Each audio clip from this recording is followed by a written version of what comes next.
David West now, the Mayor from the Mid-Coast Council. Morning to you, David. Thanks very much for joining us this morning. So there is an anticipation, I feel, this morning that things are bad and they could get worse later on, especially when this southerly buster comes through. What's your view of that? I think there's a realism that's correct.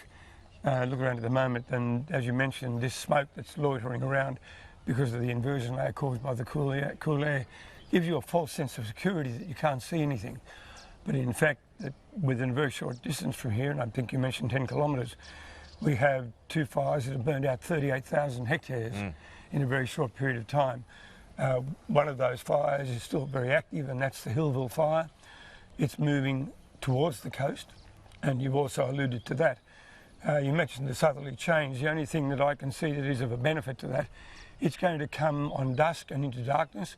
So if there is any fallout from the fire on properties, you can actually see it because it'll glow and gives you an opportunity to control any of that fallout.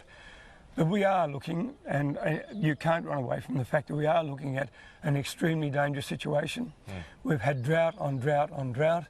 As a consequence of that, most of the eucalyptus trees in the forest around here are suffering heat stress, and that heat stress is significant, which means that the trees are exuding the eucalyptus oil, which causes that to vaporise, and the trees catch on fire and travel to the treetop.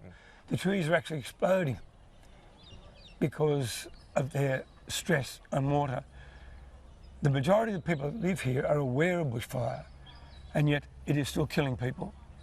They're not leaving when they should, and those that can stay aren't necessarily as prepared as they should be because they don't realise the danger. Do you believe that there are too many regulations when it comes to hazard reduction? There is a debate going on at the moment about that. What's your view? I made a comment about this yesterday. I believe there should be legislation to ensure state forests do work very well to keep their trails open to harvest logs, but their state forests are one of the forests that are contributing to these fires. State forests and national parks and wildlife have to be compelled to maintain fire trails.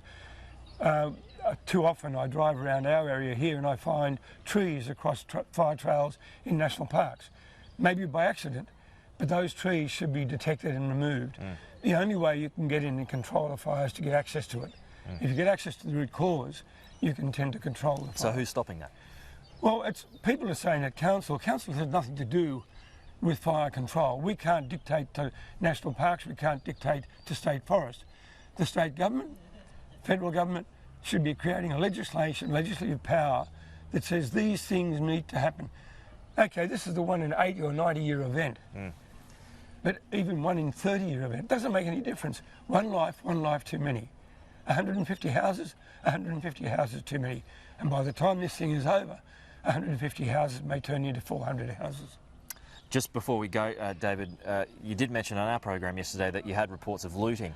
The Commissioner said in a press conference this morning that he had no reports of looting. So, yes. So what's happening? Okay, I followed that up yesterday with the officer in charge in this area. It would appear that there are 3 young people involved. It was in the Foster and the Old Bar area. It would appear that it hasn't been reported to police. I reported it last night. The information that we have is going to be followed up. I have a contact and I have an informant. It amazes me because people think I'm a retired policeman, that I'm the one they should run to because I'm the mayor and a retired policeman.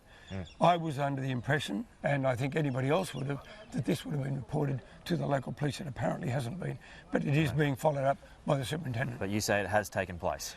It has taken place. The homes were vacated as a consequence of this fire situation, and people were in the backyard of a building in Old Bar. When they were disturbed, they left. And whether they'd gain access or not, I don't know that yet. I'm trying to find that out. All right, David West, Mayor of Mid-Coast Council, appreciate your time this morning. Thanks.